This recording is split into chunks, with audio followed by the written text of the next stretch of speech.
दोस्तों नमस्कार। आप सभी दर्शकों का हार्दिक स्वागत है और उम्मीद करता हूँ आप सभी स्वस्थ और सकुशल होंगे।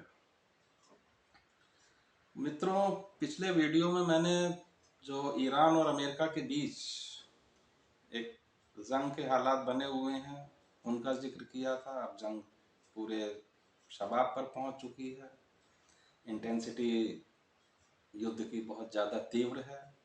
ईरान ने जो काउंटर अटैक्स किए हैं उनको लेकर मैं कुछ बात करना चाहता हूँ, क्योंकि ये चीज़ें थोड़ी सी इमोरल है कि अगर ठीक है, माना कि आपकी शत्रुता, आपका युद्ध इजराइल और अमेरिका के साथ है, लेकिन ईरान क्या कर रहा है? ईरान गल्फ कंट्रीज पर लगातार हमले कर रहा है।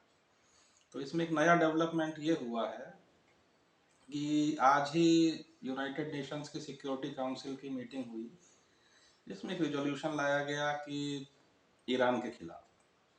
तो इसमें एक बड़ा इम्पोर्टेंट पॉइंट देखने को मिला कि 15 मेंबर्स होते हैं यूनाइटेड नेशंस की सिक्योरिटी काउंसिल में, जिसमें से 5 परमानेंट मेंबर्स हैं जो कि वीटो कर सकते हैं। तो रशिया और चाइना ने इसमें भाग नहीं लिया।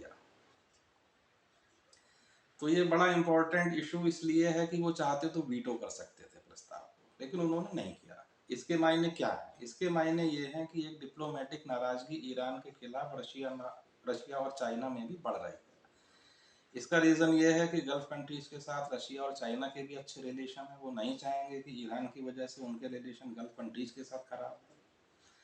दूसरी बात यह है कि जो स्टेट ऑफ हॉर्मुज है, तो पहले थोड़ा सा हॉर्मुज का इतिहास समझ लें। हॉर्मुज एक बड़ा इम्पोर्टेंट जरिया है पर्शियन गल्फ से ओमान की गल्फ में आने का और फिर हिंद महासागर में आने का। ये बहुत पुराना ट्रेड रूट है।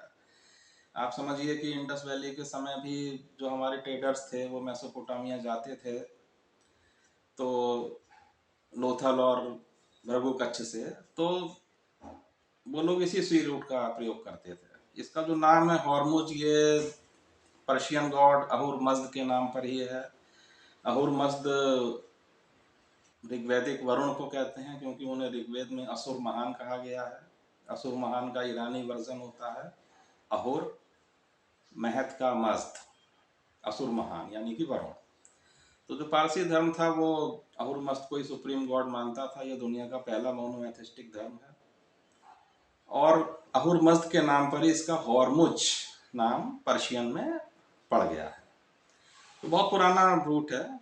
अब आज की सिचुएशन में यह है कि जितना भी गैस और तेल की सप्लाई है, 20% जो पूरा इंटरनेशनल सप्लाई है वो इसी रास्ते से होती है। लेकिन भारत के लिए पाकिस्तान, बांग्लादेश और जो ईस्ट एशियन कंट्रीज हैं, चाइना हो गया, उनके लिए ये रूट ज़्यादा इम्पोर्टेंट है, क्योंकि इस लगभग 70 से 80% तेल और गैस का जो वो लोग आयात करते हैं वो इसी रास्ते से होता है। अब ईरान की वॉर डॉक्ट्राइन में बहुत पहले से ये चीज़ें तय हैं कि अगर कभी कोई वॉर की सिचुएशन बनती है तो वो हॉर्मुज स्ट्रेट को बंद कर देंगे। उन्होंने खैर ऐसा करना शुरू कर दिया है, माइंस बिछानी शुरू कर दी हैं। हमारे भी कई जहाज वहाँ फंसे हुए हैं और भी इंटरनेशनल जहाज फंसे हुए हैं। इसी बीच में रिसेंट डेवलपमेंट ये है कि पाकिस्तान की नेवी उधर जा रही है, इंडियन नेवी के शिप उधर मूव करना शुरू कर दिए हैं। तो कुल मिला के स्थितियाँ बड़ी तनावग्रस्त हैं और यूएनएससी के रिजोल्यूशन ने एक चीज़ साफ कर दी है कि रशिया और चाइना अब उस तरीके से ईरान के साथ खुलकर नहीं है। वो अपनी नाराज़गी इस बात पर जाहिर कर रहे हैं कि आप ट्रेड रूट को मत बंद करिए, दुनिया भर को डिस्टर्ब मत करिए। दूसरी बात, गल्फ कंट्रीज के साथ उनके भी अच्छे रिलेशन है। वो नहीं चाहेंगे कि इस मौके पर उनके रिलेशन परमानेंटली उनके साथ ख़राब हो जाएं, क्योंकि सभी महत्वपूर्ण देश हैं और फ्यूचर में भी उनकी ज़रूरत सभी को रहेगी। अभी उनके पास काफ़ी स्टॉक है और वैसे भी ये दुनिया में होता नहीं है कि अगर मेरे घर पे हमला हो तो मैं पूरे मोहल्ले पे हमला शुरू कर दूँ। दूसरी बात यह है कि गल्फ कंट्रीज की अपनी विल है कि वो इसराइल से, अमेरिका से रिश्ते रखें या ना रखें। आप कौन होती हैं डिक्टेट करने वाले कि साहब आप इनसे रिश्ते ख़त्म कर लीजिए, अपने डिप्लोमेट्स बाहर कर दीजिए? ये कैसे हो सकता है? इसराइल के साथ आप रिश्ते ख़त्म कर लीजिए, उनके राजदूतों को वापस भेज दीजिए, एम्बेसीज बंद कर दीजिए, ये तरीके ठीक नहीं है। और इसीलिए एक इंटरनेशनल माहौल, जो ईरान की मुल्ला रिजिम है, ईरान की जो मुल्ला रिजिम है वो लगातार 4 दशक 5 दशक से उसका जो तौर तरीका है वो आतंकवादी है। और आप उनके पिछले एक्ट देखें तो वो उनका जो बिहेवियर है वो पूरे तरीके से आतंकवादी है। वो कोई मॉरल को फॉलो नहीं करते हैं। ये मॉरल नहीं है कि आपकी जंग इजराइल और अमेरिका के साथ है तो आप सऊदी अरब से लेके ओमान जॉर्डन जाने कहाँ कहाँ आप मिसाइलें अपनी दाग रहे हैं। क्यों दाग रहे हैं भाई? वहाँ से तो हमला हो नहीं रहा है। तो अगर अमेरिका के बेसेस हैं उन देश में तो ये आज से तो है नहीं, बहुत पहले से हैं। इजराइल या अमेरिका जो हमले कर रहे हैं, अमेरिका जो हमले कर रहा है वो अपने शिप्स के जरिए कर रहा है और इजराइल अपनी लैंड से कर रहा है।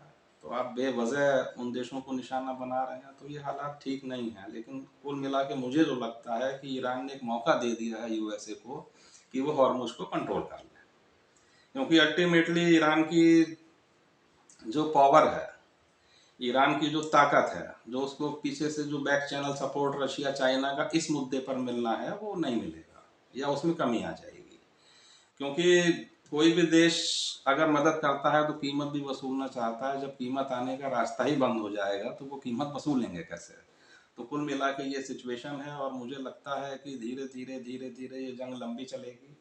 लेकिन एक समय ऐसा आएगा कि जो कोस्टल रीजन है ईरान का, उसमें उनके जो इम्पोर्टेंट पोर्ट्स हैं जैसे बंदर अब्बास, खुर्रम शहर, ये सब हॉर्मुज और पर्शियन गल्फ के आसी पास हैं।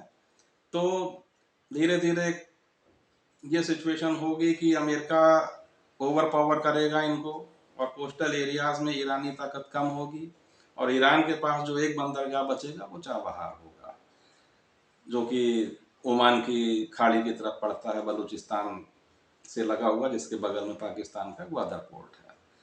तो ये एक इम्पॉर्टेंट जियोपॉलिटिकल सिचुएशन जो मुझे बनती हुई दिख रही है वो ये दिख रही है कि हॉर्मुज में ईरान ने यूएसए को पूरी ताकत झोंकने का मौका दे दिया है और वो ईरान के खान द्वीप पर भी कब्जा कर सकते हैं जहां ईरान का मैक्सिमम ऑयल और गैस का रिजर्व है।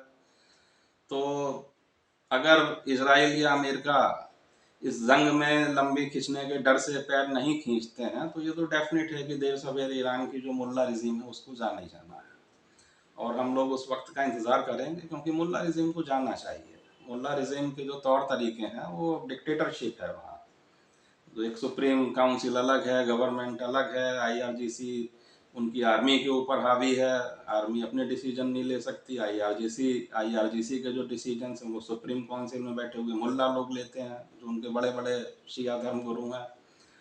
तो इस तरह की रिजिम ना तो अपने लोगों का भला करती हैं ना दुनिया का भला कर सकती हैं और ईरान ने भी अपना पूरा ध्यान मिसाइल बम और इन्हीं पे दिया है। इवन स्थिति वहाँ ये है कि उन्होंने जो पानी उनके यहाँ उपलब्ध है उसका प्रयोग यूरेनियम के एनरिचमेंट में ज़्यादा किया है, बजाय इसके कि वो लोगों के पीने के पानी की व्यवस्था करें।